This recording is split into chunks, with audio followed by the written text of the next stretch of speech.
Do you know how to get rid of this?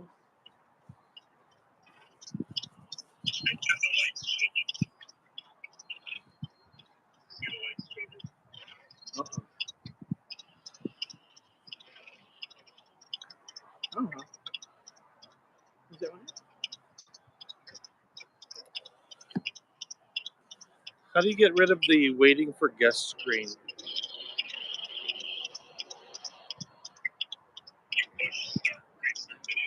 Yeah, I did.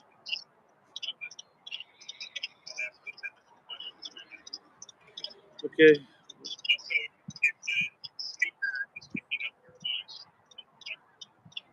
Have to edit. All right.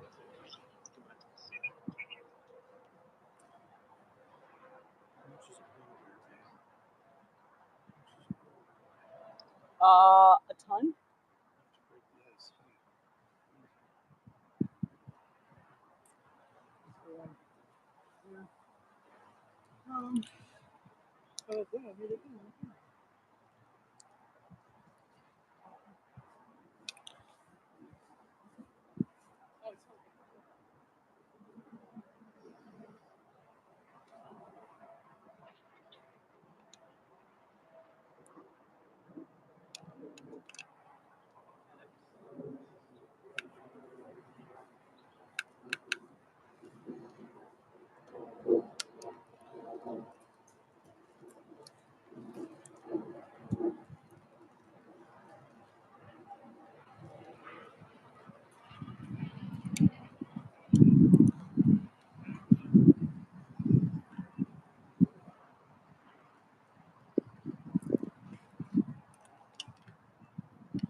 video's working though? Yeah, yeah. I just can't figure this out. I've never seen this before.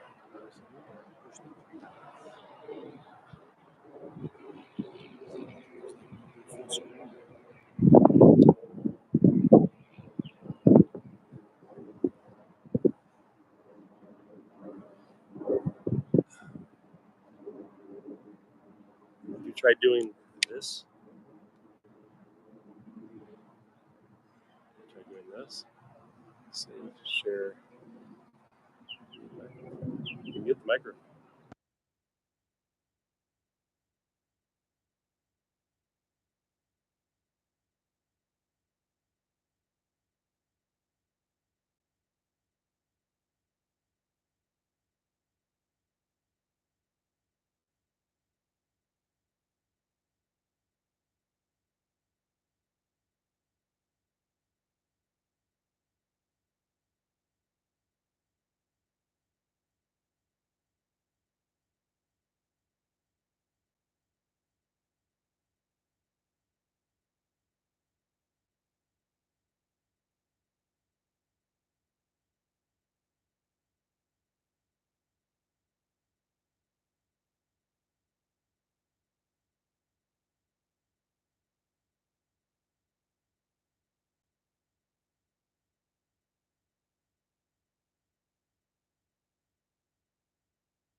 Company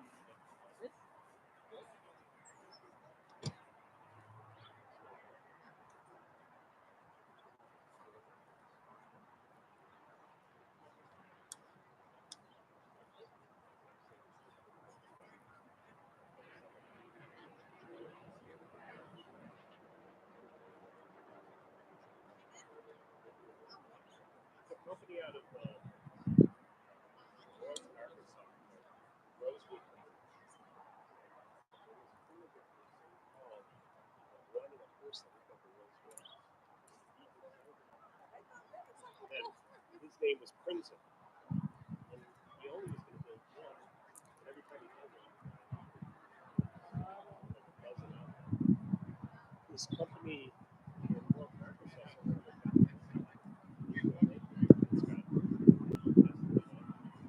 it lowers down. I just lower it. The windows light up.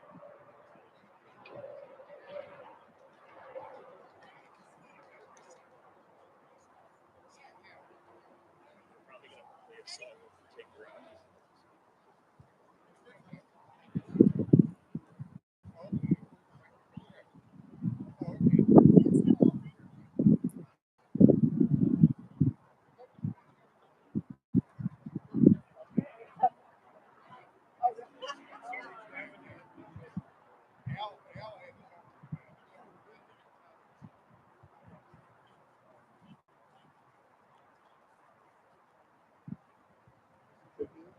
Why don't we move this up there?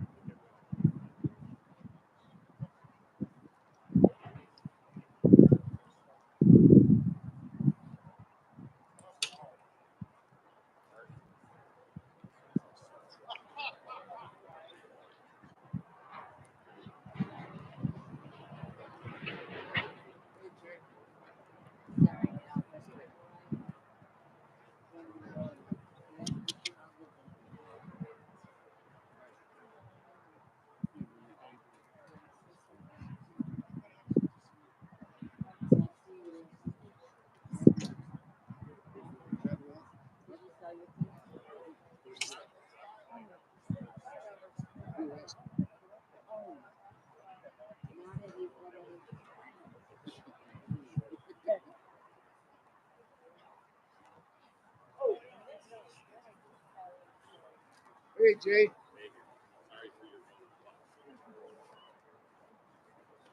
How are you? I'm doing okay. You know what?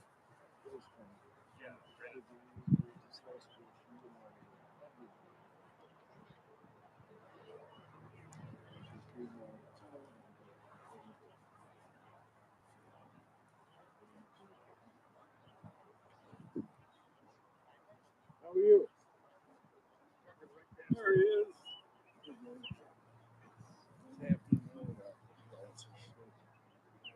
Long life?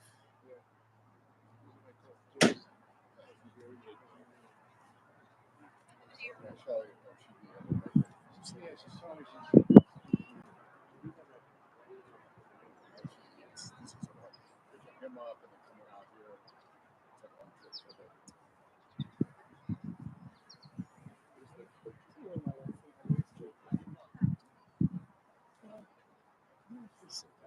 no, please, please.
Let me ask you, what did I kill her?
Really nice.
Alan?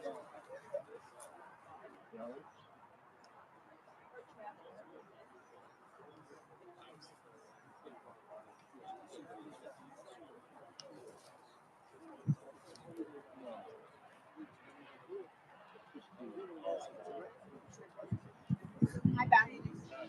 Back.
was supposed to arrive. She had 3 funerals. I think she just pulled out. Okay, we got it.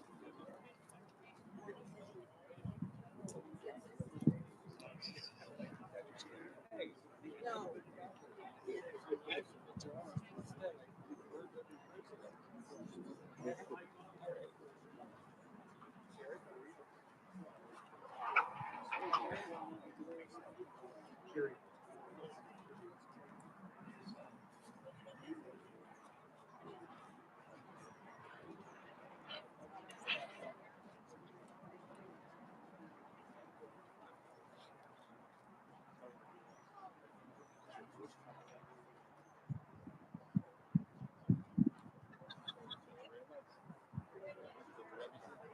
That was the rabbi. That's the rabbi's spouse.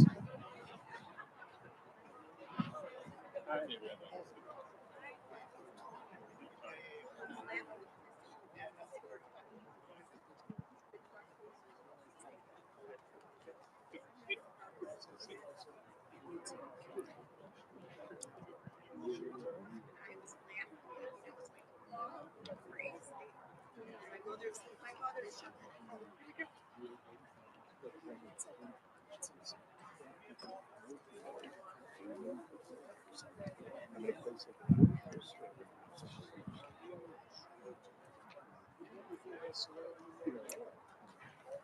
Ladies and gentlemen, we're about to begin the service.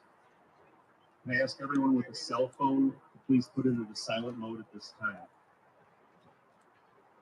The families asked the following to act as pallbearers: Aaron Wolf, Freddie Schwartz, Jack Lander, Jay Pine, Cindy Lendergren, and Bonnie Liederman. Cindy and Bonnie. When the casket is being escorted up to the gravesite, you don't have to follow them. Everyone will please rise until the casket is placed on the ground.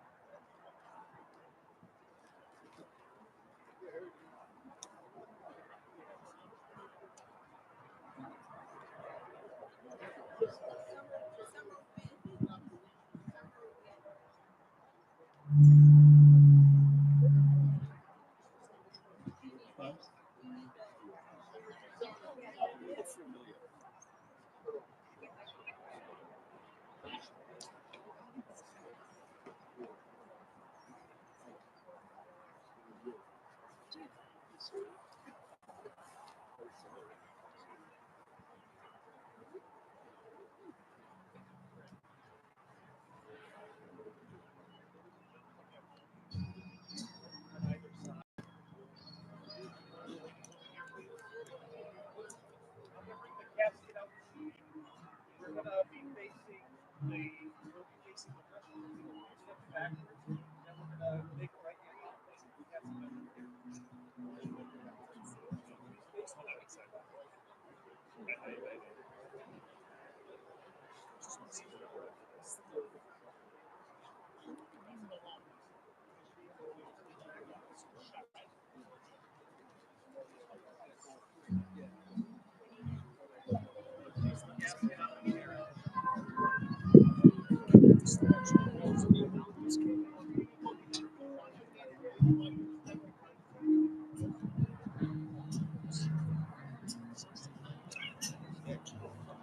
The summer wind came blowing in from across the sea. It lingered there and walked with me. Motion detected in the front yard. All summer long, we sang a song, and then we strolled. Sorry. Excuse me. I'm gonna rescoot. I apologize. Sorry.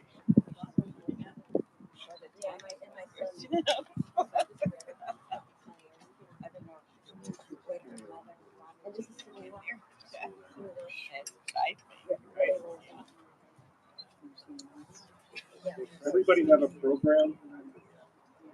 Anybody need a program?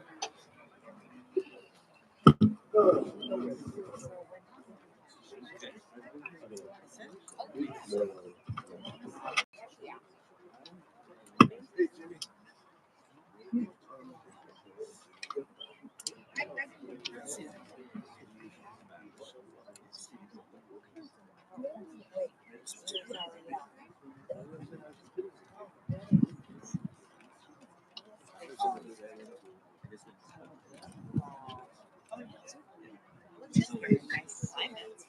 you all for coming. For the people that are with us online, this is Rabbi Nancy Landsman. She used to be a cantor. Rabbi Cantor, Nancy Landsman, I am so honored to be officiating the service today for Lorrie. I know some of you called her Lorraine, some called Lorrie. Whatever you called her, I am so honored that I've learned about her and how she was a remarkable woman. And you all know that because you knew her. And so it means a lot to Alan and to Sherry that you're here to lend your love and your support at this very difficult time. We begin the service with the traditional act of Kriya. Alan and Sherry, if you could just stand right at your place.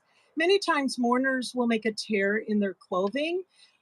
An alternative to that would be to make a tear in the black Kriya ribbon that has been pinned on your left side over your heart. It's only children who have the Kriya ribbon worn over their heart because there is no bond as unique and special as that between parent and child. Certainly every relationship is meaningful and important, but that's such a unique relationship.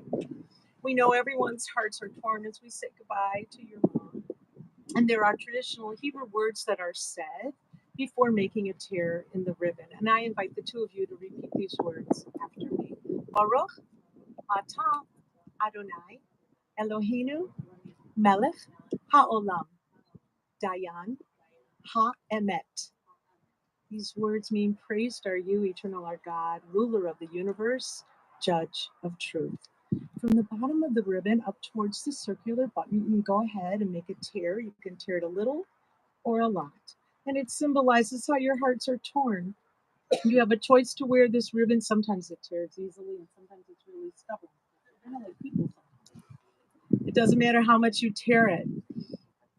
You have a choice to wear this Kriya ribbon either just today, the first week of mourning, or the period of Shloshim, 30 days. And you also have a choice to wear the ribbon tucked in the inside or on the outside for others to see.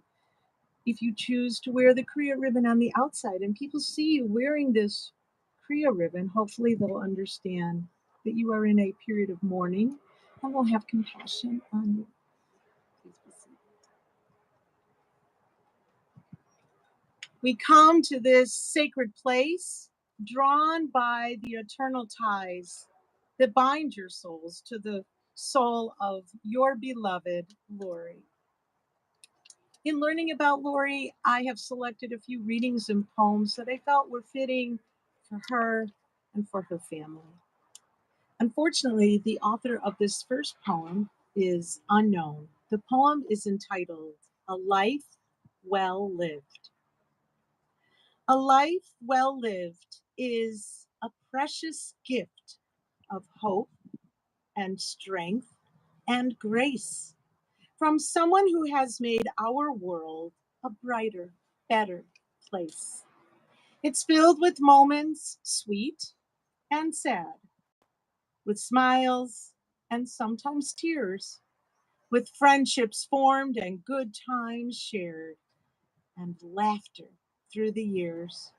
A life well lived is a legacy of joy and pride and pleasure, a living, lasting memory our grateful hearts will treasure.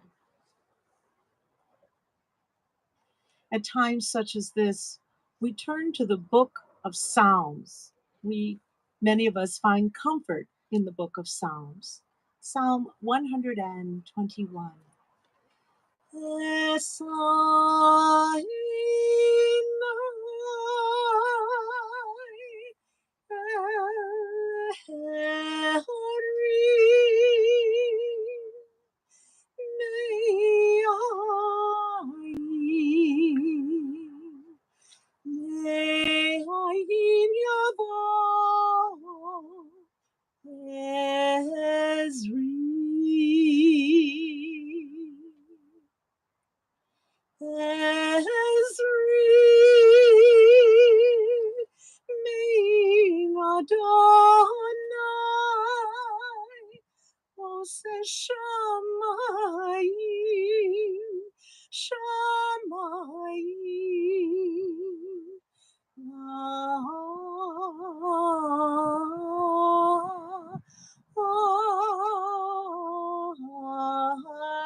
I will lift up mine eyes unto the mountains.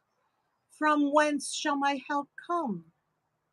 My help cometh from the Lord, who made heaven and earth.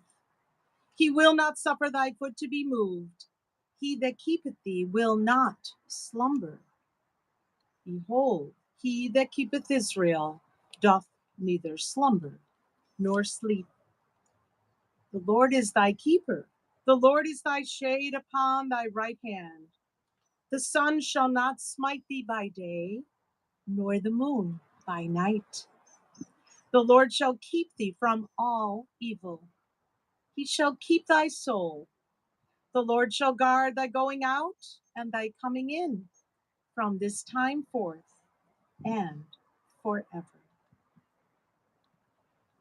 In your service folders, you find the 23rd Psalm, a psalm that I think speaks to all of us, regardless of our faith or tradition. And so I'd like to invite all of you here, as well as those of you joining us remotely, if you know the words to the 23rd Psalm, please join with me. The Lord is my shepherd, I shall not want. He maketh me to lie down in green pastures. He leadeth me beside the still waters. He restoreth my soul. He guideth me in straight paths for his name's sake. Yea, though I walk through the valley of the shadow of death, I will fear no evil, for thou art with me. Thy rod and thy staff, they comfort me. Thou preparest a table before me in the presence of mine enemies. Thou hast anointed my head with oil. My cup runneth over. Surely goodness and mercy shall follow me all the days of my life, and I shall dwell in the house of the Lord forever. Lorrie was blessed with so much love from her family. And there's this beautiful poem, unfortunately, the author again is unknown, that speaks about how lucky we are when we can have people in our life, especially those to whom we are related, that really care about us and love us. The poem is entitled The Greatest Gift. One of the greatest gifts that life can give to anyone is the very special love that families share. As years go by, it's good to know that there will always be certain people in our lives who care. For there are countless things that only families have in common and memories that no one else can make. And these precious ties that bind a family together are bonds that time and distance cannot break. How fortunate we are when we have relatives to love us. It makes the world a happy place to be. Few gifts in life will last as long or touch the heart as deeply as the very special gift of family. It is my great honor to invite first Sherry to come forward to share a few words about her mom. Thank you, everybody, for coming. I sat here thinking to myself, my mother would have been going, well, so who is here? So thank you so much for coming. My mom was a very special person. She had a very hard life growing up. Her parents split when my mom was only 2, and although my grandmother remarried several times, most of my mom's growing up years were spent with her best friend, my Grandma Sue. A lot of those years, my mom lived alone, also with relatives, including her beloved Aunt Ray, Uncle Sid, and Cousin Bernice. Mom grew up first in Albany Park and then in Brooklyn during those teenage years. Those years had a great impact on who my mom became as an adult. A caring individual who everyone liked. Mom was a talker, but she was also a good friend. We had a lot of special times together throughout my childhood. South Haven, Nippersink, trips to Riverview, shopping downtown Skokie and downtown Chicago with my grandma after meeting her under the clock at Marshall Fields. Mr. Ricky's, Zweig's, planning my Sweet 16 at Grassfields, the many bus and cab trips because my mom didn't drive till I was 16, going to the pediatrician, the orthodontist, and going with her to her many friends' houses for coffee and my mom even taught me how to ride a bike, even though she never even knew how to ride a bike. My mom and I had our moments, especially during my teenage years, and I had a lot of regrets at the time I lost my temper with her. But my mom still managed to be my biggest fan. When I graduated college, she made it a point for my dad and her to be in Arizona to attend my graduation. Not only did my parents come for that occasion, but the same week they bought their townhouse in Scottsdale, where my mom lived for 35 years, 8 of which were with my dad before he passed in 1984. My mom loved when we came to visit her in Scottsdale, especially when she could cook for my sons Adam and Aaron and watch them enjoy the pool in the complex. Mom spent a lot of time with her many friends in Arizona. She was active in Ort, going to the theater, playing mahjong, and talking on the phone every day with her best friend, Bert Landerman, who was like a sister to her. When it came time to move back to Chicago because she was no longer able to drive and walk well, I packed her up and she loved that my brother and I furnished her place at Gidwitz, where she lived until 9 months ago. She was not too happy to be there at first because the place was for old people. She was not too excuse me, but my mom took it in stride and participated in pretty much every activity, including the mahjong and kaluki card games. She was featured even on their marketing video. Aside from all the treasured memories from my mother left behind, which allowed us to hold her forever near, she also leaves behind a legacy of teaching us what is most important in life. My mom taught us to never be afraid of the world, to reach out to people, and to try new things. She was a wonderful example of empathy, especially when showing compassion for others who were struggling. My mom's, my mother's love for My mother's love for life propelled her forward, which undoubtedly contributed to her long and fulfilling life, passing away at 98 and a half. I know that she will continue to guide me as I continue my own life's journey. When I put on my lipstick every day, I will remember my mom saying how you should never leave the house without your lipstick on. Though my mother may be gone, she will never be forgotten. Her memory and legacy will live on as we do, in our hearts, in our minds, and in our souls. I love you, Mom. And now it's my honor to call upon Alan.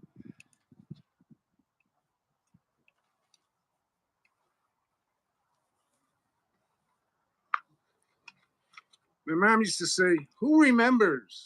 But we remember her. My mom was a special person. She had to be special to deal with a kid like me. I was more than a handful, always getting into some kind of mischief or trouble since I was 8. My mom always encouraged me to work, partly because we didn't have a lot of money, because also in her and my father's wisdom, they both, they both felt that if I was working, it would help me establish values and help me keep out of trouble. My mother was an early riser. She instilled in me, my mother was an early riser, which she instilled in me by coming into my room early every morning by waking me with, "Get up, it's time to go to school or work. Everything goes on in the morning." I had a million jobs: mowing lawn, shoveling snow, washing store windows in downtown Skokie, selling magazines door to door, installing salesman, garden, a million jobs.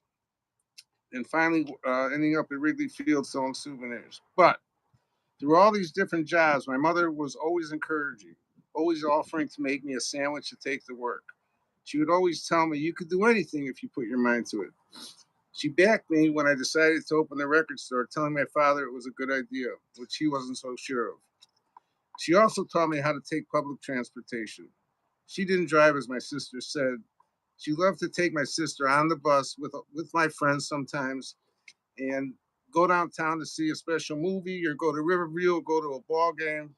We took the bus everywhere. And from that, I learned to take the bus and get around like that for a long time. She was very happy when her and my dad moved to Arizona and having a more relaxed lifestyle. plus a townhouse with 3 washrooms after living in our small apartment in Skokie with only 1 washroom. When my dad had passed away, my mom started a business where she worked 15 or 20 hours a week looking in on snowbirds' houses. From this business, she made many friends from Canada and Alaska and really enjoyed herself. And they would take her on trips. They'd invite her to Lake Louise, do a cruise around Alaska. She made a lot of good friends doing that, and she enjoyed doing that. And she wasn't, and people liked her. And I said, Mom, why don't you raise the fee you're charging people? No, no, no, no, no, no. I'm not raising the fee. She never raised the fee. She charged them the same thing for 10 years or so. And she really enjoyed it. In late December of 2005, excuse me. Need a Kleenex. Anybody got a Kleenex? Yeah, we'll bring you one. Keep going, I Alan. got one right here. Excuse me. In late December of 2005, I found out I would need a transplant. After which I ended up going to Mayo Clinic in Arizona and moving in with my mom in March of 2006. At first, my mom and I were not sure this would work out, but it turned out to be the 2 of the greatest gifts of my life. The first, receiving the transplant on April 18, 2007, but just as important was this new relationship I built with my mom. Living with her those 19 months, I spent every day with her. Thank you. I spent every day with her, and we helped each other and laughed a lot. We'd watch Larry David, and she'd close her eyes. I can't watch this. And then we would also play this game, You Know Who Died. So every month we would get the JUF magazine, and there'd be obituaries in there, and we try to connect the Jews.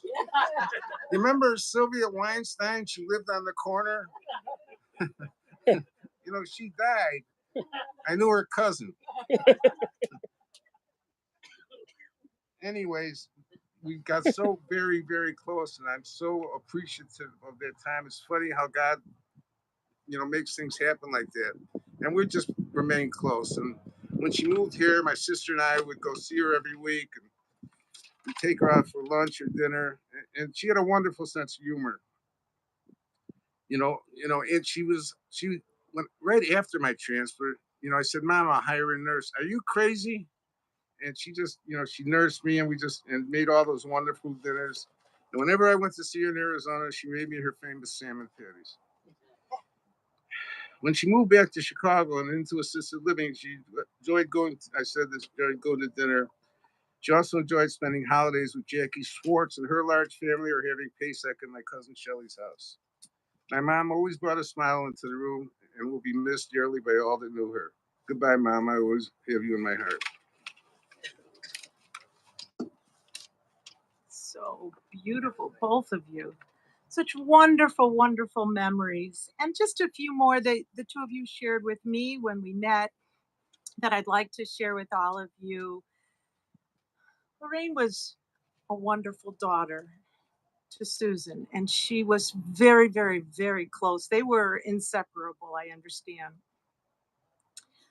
And for almost 40 years, she and the late Art drank from the cup of life, and they loved you both so very much, so proud of you. And she was a wonderful Nana, very supportive and helpful to you, Sherry, when the kids were young. Some of you who are here today, I think, are lifelong friends of hers. And not everyone has lifelong friends going back to childhood, but she did. In addition to these wonderful friends, for her, it was family. And I know some of her family, her cousins, I'm looking right at you, Shelley. Living together, it was unusual. We heard about how her upbringing was.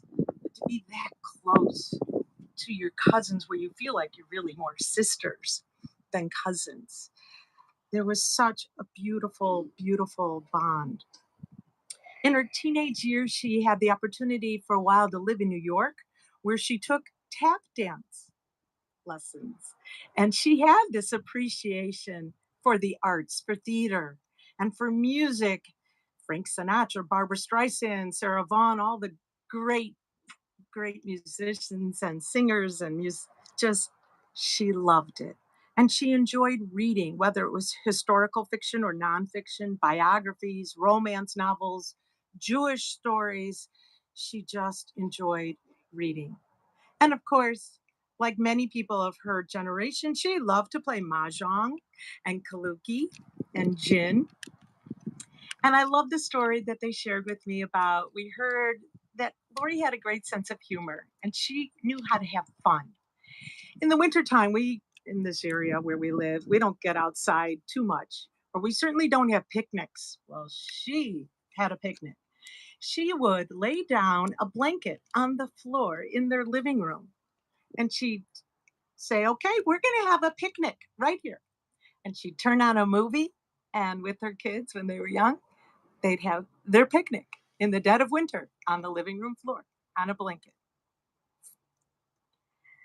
Not only did she make delicious salmon patties, but you remember her farmer's chop suey and her pancakes and her mandel bread, among other things, and her banana cake. She loved hosting the family holiday dinners. She did eventually learn to drive at the age of 50. She was a Girl Scout and a Cub Scout leader.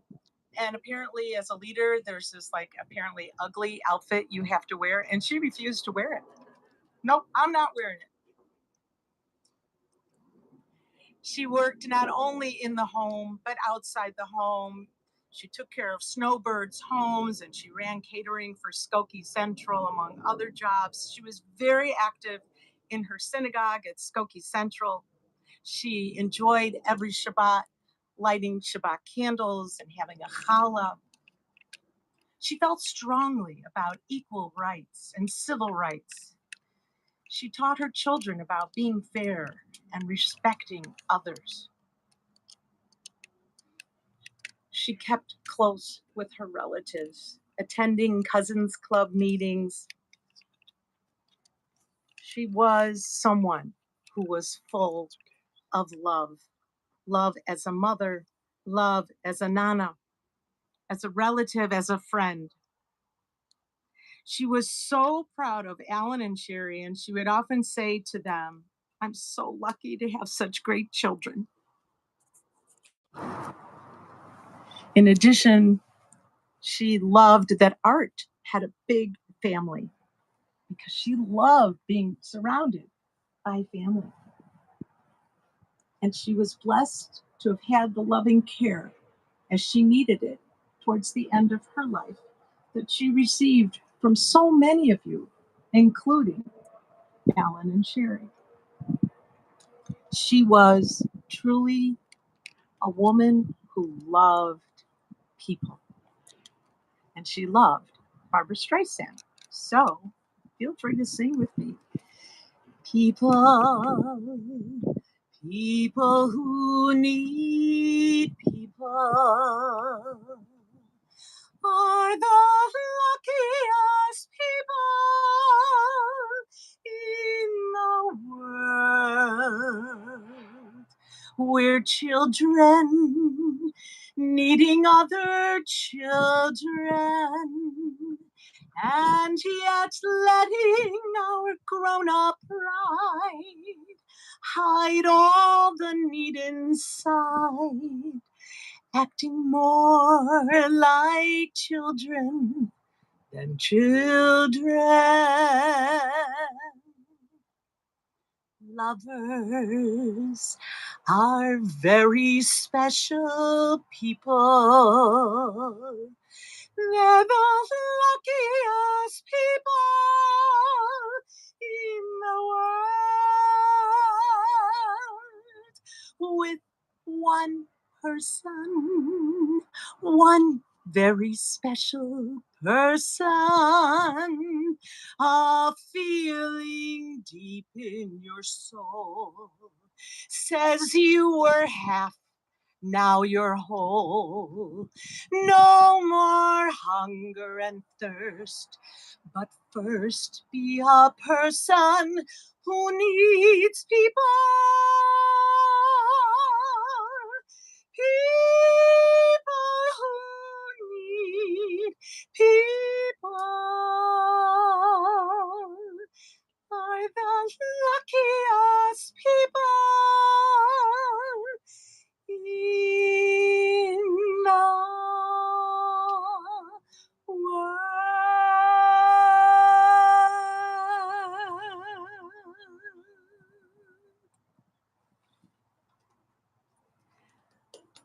None of us are going to live forever. We don't know when our time will come. But let us try our best to continue to talk about Lorraine, whether you called her Lorraine or Lorrie. Whatever you called her, you know your special relationship with her. You have, each of you, your own memories of her. I encourage people to record their memories. Technology is always changing. I'm not so sure a piece of paper is going to go out of style anytime in our lifetime. I could be wrong. But find different ways to record your memories so that when future generations yet to be born, maybe, who knows, they're going to know about this remarkable woman who came from a difficult childhood and she made for herself a beautiful, beautiful life. Zecher Tzadik Livracha, the memory of the righteous is forever a blessing. And to that we say, Amen. The dust returns to the earth as it was. The spirit returns to God who gave it. It is only the house of the spirit which we now lay within the earth. The spirit itself cannot die. We pray to you, O God, to receive in mercy the soul of our departed, Lorraine.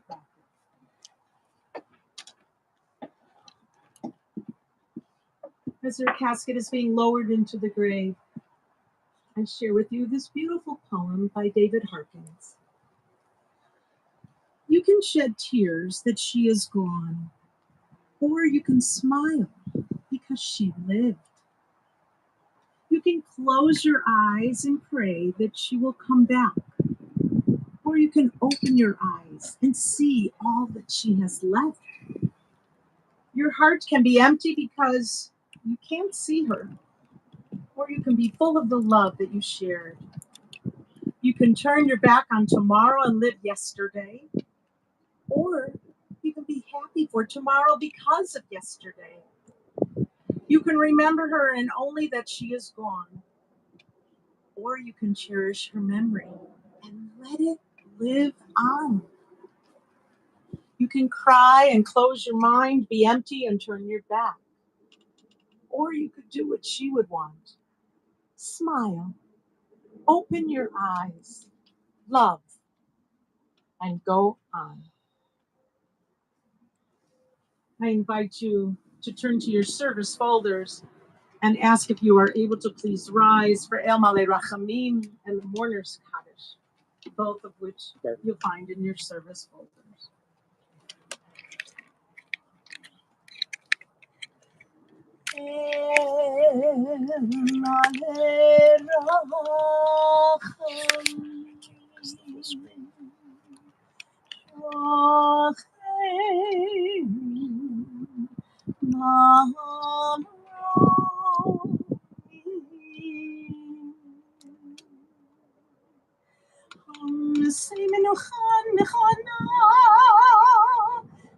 תחת כנפי השכינה עם קדושים וטהורים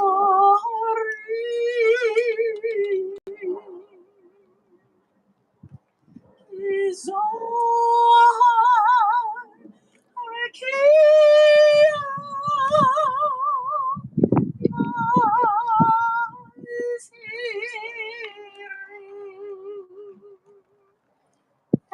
נשמת לבב שלך לעולמה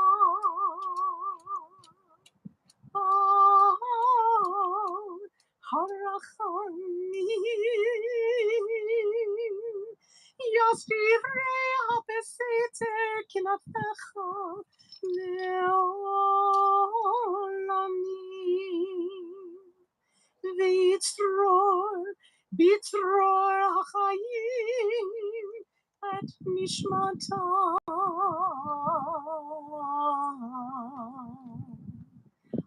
אדוני ונחלתם Anuach Shalom al Mishkava Vinomar Amen.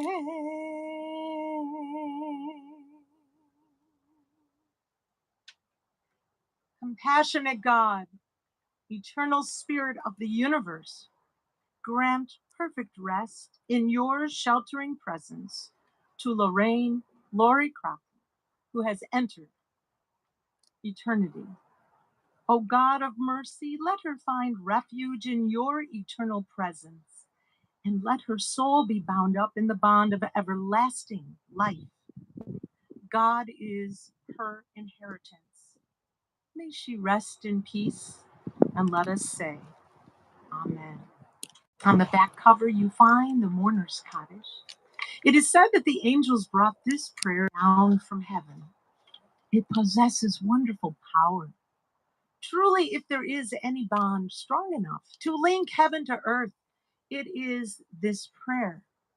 Many believe it speaks about death because we always recite it at the time of death or the yahrzeit, the anniversary of one's death. But actually, this prayer concludes most of our services, and there is no reference to death. Rather, we affirm God's glory and omnipotence. So let us join together to exalt God's name with these traditional words of the mourner's cottage.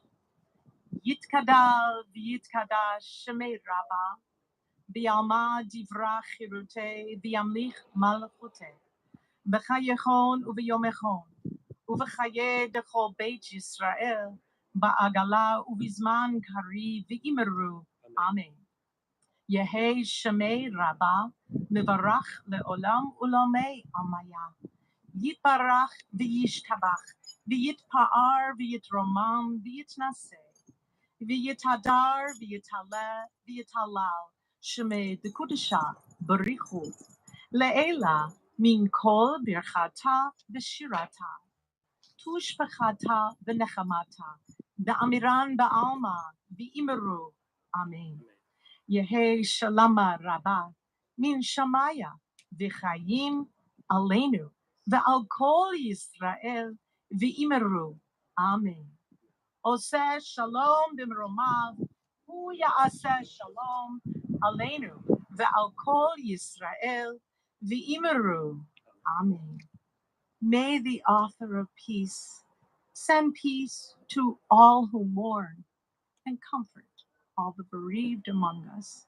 And to that we say, Amen. Amen.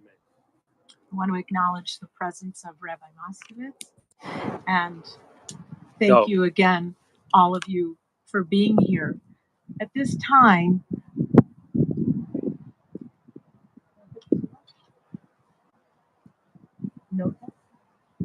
oh, I was given the wrong name, Rabbi Lota. Thank you. For those of us who will not be buried in Israel, we bring a little Israel here with this pouch of holy earth from the Mount Olives in Jerusalem, Israel. I'll have Alan and Sherry share the contents of this pouch. Come forward.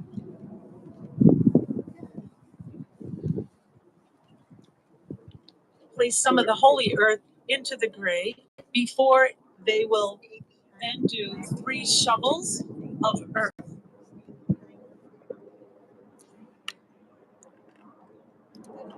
Cynthia. After they place this holy earth, Sherry and Alan, you see right below you are 2 buckets of earth, as well as a mound of earth. We also have roses to place in the grave. So you can throw the rose into the grave as well as the 3 shovels of earth. After the 3 shovels of earth, we never pass the shovel, by the way. And the reason for that is we would hope that each individual participates in this mitzvah, this good deed, from his or her own free will. Some people have the custom of turning the shovel upside down, at least for the first shovel, to symbolize how difficult it is to bury somebody that we love. Others prefer to take 3 handfuls of earth. There's no right or wrong way, and there's also no judgment as to how much earth you get into your hand or on the shovel. So please, 2 people can shovel at the same time. You can form, there are 2 buckets here, so please come forward in no particular order. And again, do not pass the shovel after you're done with your 3rd shovel. You can come back under the 10th. Please come forward at this time and participate in this mitzvah.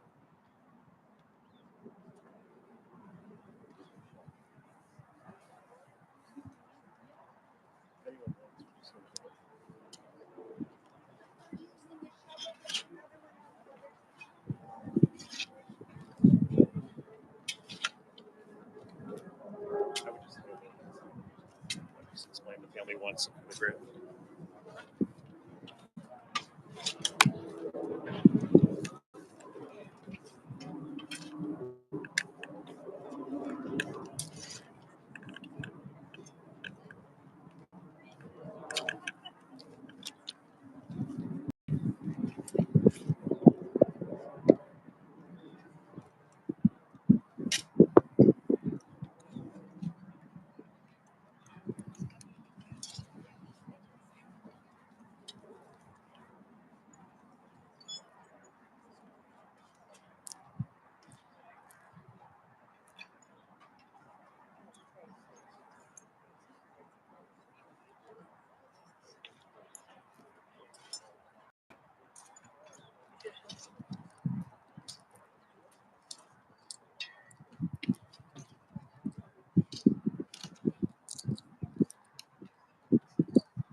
gentlemen, the services are now concluded.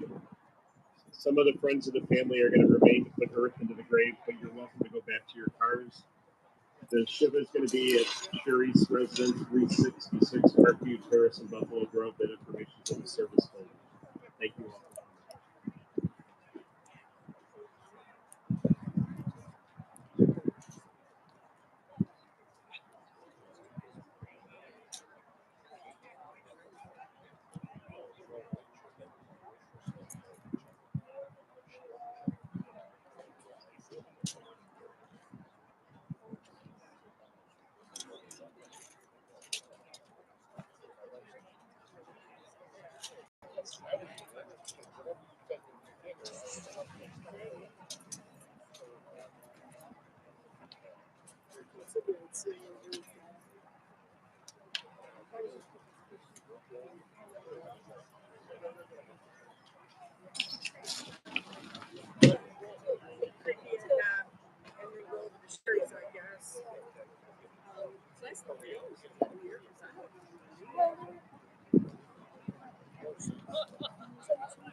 Yeah. Well, I worked for what was quasi.